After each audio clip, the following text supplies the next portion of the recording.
নমস্কাৰ, আজি হৈছে 19 মে।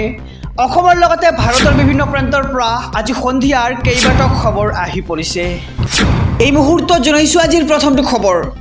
বৃদ্ধি পালে পঞ্চায়তৰ ক্ষমতা, 10 লাখ টকালৈকে পঞ্চায়তে দিব পাৰিব নিবিদা। এই মুহূৰ্তৰ খবৰ জনাই যাম SB অসম মিডিয়াৰ সমূহ দৰ্শকক। এবাৰ হিমন্ত বিশ্ব শৰ্মা চৰকাৰে বৃদ্ধি কৰিছে পঞ্চায়তৰ ক্ষমতা।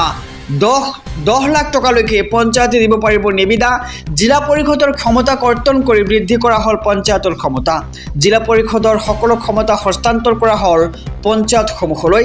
পঞ্চায়তৰ সদস্যক প্ৰদান কৰা হ'ল ক্ষমতা। এতিয়াৰে পৰা পঞ্চায়তৰ ক্ষমতা জিলা পৰিষদে ব্যৱহাৰ কৰিব নোৱাৰিব।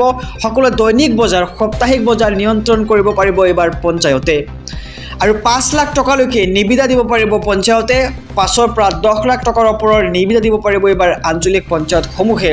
পূৰ্বে এই নিবিদা আছিল মাত্ৰ 1 লাখ টকা, কিন্তু হিমন্ত বিশ্ব শৰ্মা চৰকাৰখনে এই নিবিদা 5ৰ পৰা 10 লাখ টকা আৰু পঞ্চায়ত আইন সংশোধন কৰি 105, 108, 109 ধাৰা সলনিৰে জিলা পৰিষদৰ ক্ষমতা কৰ্তন কৰে। আৰু জিলা পৰিষদে নিয়ন্ত্ৰণ কৰিছিল নিবিদা দিয়াৰ ক্ষমতা। আৰু এই বৰ্ষৰ পৰাই এই নিবিদা তথা বিত্তীয় ক্ষমতা হস্তান্তৰ কৰা হ'ল পঞ্চায়তসমূহলৈ।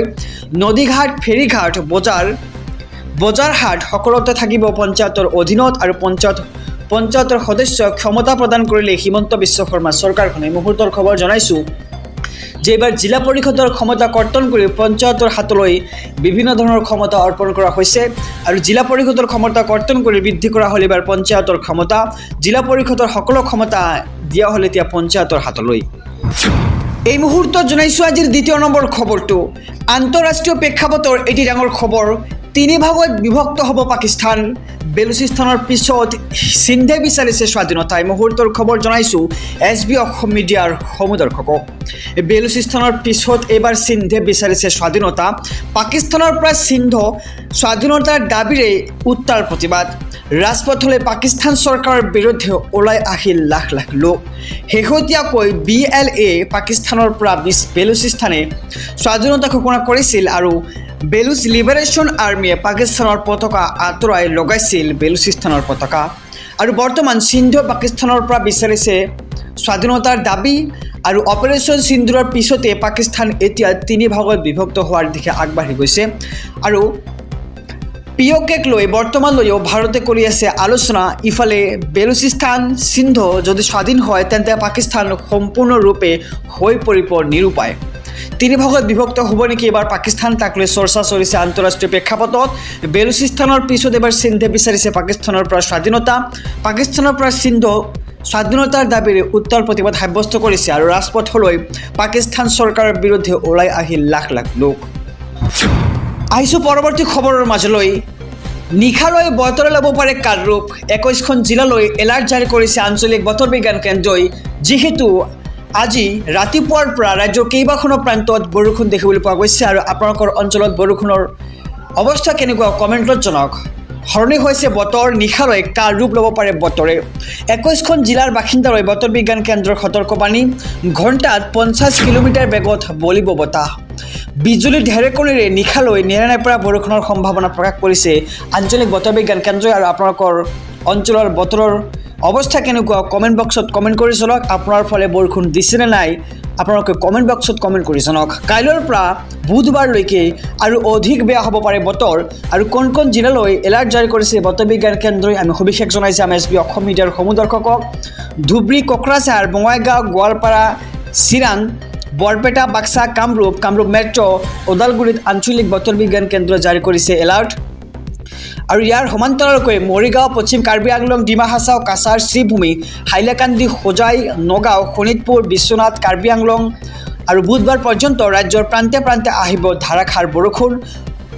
সলনি হৈছে বতৰ, নিশালৈ কাল ৰূপ ল'ব পাৰে বতৰে। আৰু আপোনালোকৰ অঞ্চলত বতৰৰ ৰূপ কেনেকুৱা, বৰষুণ দিছেনে নাই আপোনালোকে এটাকৈ কমেণ্ট কৰি জনাওক আমাৰ কমেণ্ট বক্সত। আৰু 21খন জিলাত বতৰ বিজ্ঞান কেন্দ্ৰই জাৰি কৰিছে সতৰ্কবাণী।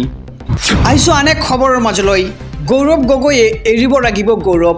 অখিল গগৈয়ে গৌৰৱক দিলে এইবাৰ নীতি শিক্ষা।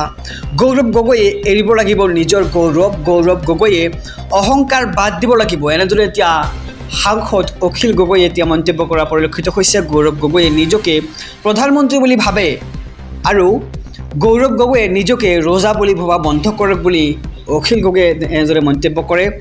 কোনো চিন্তা নকৰাকৈ আমাৰ মিত্ৰজোঁট ভাঙি দিলে আৰু তাৰ পিছতো ক্ষমা খোজা নাই গৌৰৱ গগৈয়ে আৰু গৌৰৱ গগৈয়ে ৰজা বুলি ভবা বন্ধ কৰক বুলি মন্তব্য কৰে অখিল গগৈয়ে গৌৰৱক দিলে এইবাৰ নীতি শিক্ষা গৌৰৱ গগৈয়ে এৰিব লাগিব গৌৰৱ আৰু গৌৰৱ গগৈয়ে অহংকাৰ বাদ দিব লাগিব এতিয়াৰ পৰা গৌৰৱ গগৈয়ে অহংকাৰ বাদ দিব লাগিব তেন্তেহে কংগ্ৰেছৰ উন্নতি সাধন হ'ব বুলি মন্তব্য কৰে সাংসদ অখিল গগৈয়ে আৰু গৌৰৱ গগৈয়ে নিজকে ৰজা বুলি ভবা বন্ধ কৰক আহিছোঁ পৰৱৰ্তী খবৰৰ মাজলৈ যিসকলে ই ৰিক্সা চলায় আৰু ই ৰিক্সাত যাত্ৰা কৰে তেওঁলোকৰ বাবে এক অত্যন্ত জৰুৰী খবৰ কিয়নো এইবাৰ ই ৰিক্সাক লৈ ৰাজ্য চৰকাৰে বান্ধি দিলে কেতবৰ নীতি নিৰ্দেশনা ৰাজপথত নিয়ম নমনা ই ৰিক্সা চালক সাৱধান নিয়ম নামানিলে ভৰিব লাগিব 10,000 টকাৰ জৰিমনা নিয়ম নমনা নথিপত্ৰবিহীন ই ৰিক্সা চালকৰ বিৰুদ্ধে কঠোৰ হৈছে এতিয়া প্ৰশাসন য'তে ত'তে কৰিব নোৱাৰিব পাৰ্কিং আৰু ই ৰিক্সা চলাবলৈও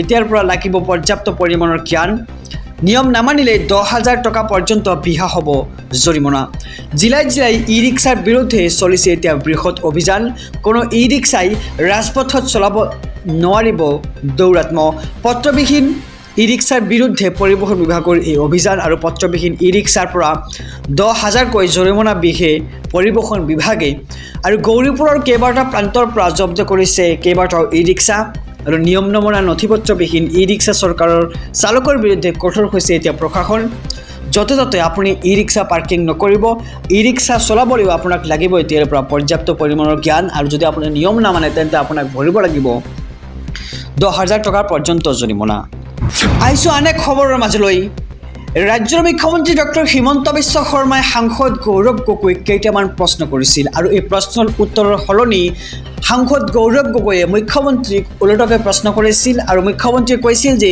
যদিহে এটা কথা মিছা প্ৰমাণিত হয় তেন্তে মই ৰাজনীতি ত্যাগ কৰিম ঘৰলৈও নাযাওঁ আৰু এই সন্দৰ্ভত গৌৰৱ গগৈয়ে কেতবোৰ মন্তব্য কৰিছে এই মুহূৰ্তত লৈ আহিছোঁ এছবি অসম মিডিয়াৰ সমদৰ্শকৰ বাবে মোৰ বিৰুদ্ধে তথ্য থাকিলে ৰাজহুৱা কৰক এই মন্তব্য সাংসদ গৌৰৱ গগৈৰ আৰু মুখ্যমন্ত্ৰীক মুকলি প্ৰত্যাহ্বান গৌৰৱ গগৈৰ মুখ্যমন্ত্ৰীয়ে কোৱা 99% কথাই মিছা আৰু ভিত্তিহীন বুলি আখ্যা দিছে গৌৰৱ গগৈয়ে যদি মুখ্যমন্ত্ৰীৰ ওচৰত মোৰ বিৰুদ্ধে তথ্য আছে তেন্তে ৰাজহুৱা কৰক এতিয়ালৈকে হিমন্ত বিশ্ব শৰ্মাই একোৱে প্ৰমাণ দিব পৰা নাই বুলি সাংসদ গৌৰৱ গগৈয়ে মন্তব্য কৰে আৰু একো তথ্য নাই বাবেই ছেপ্টেম্বৰ মাহত প্ৰমাণ দিম বুলি কৈছে মুখ্যমন্ত্ৰীগৰাকীয়ে ৰাজনীতিত মোৰ প্ৰথম খষ্টৰ পৰাই মোক টাৰ্গেট কৰি লয় অসমৰ মুখ্যমন্ত্ৰীগৰাকী আৰু অপপ্ৰচাৰ চলোৱা বা আনক বদনাম কৰা তেওঁৰ এটা অস্ত্ৰ বুলিও সাংসদ গৌৰৱ গগৈয়ে মুখ্যমন্ত্ৰীক আঙুলিয়াই দিয়ে অৰ্থাৎ সকীয়াই দিয়ে আৰু পাকিস্তানলৈ গ'লে কোনোবা পাকিস্তানী সমৰ্থক হয় নেকি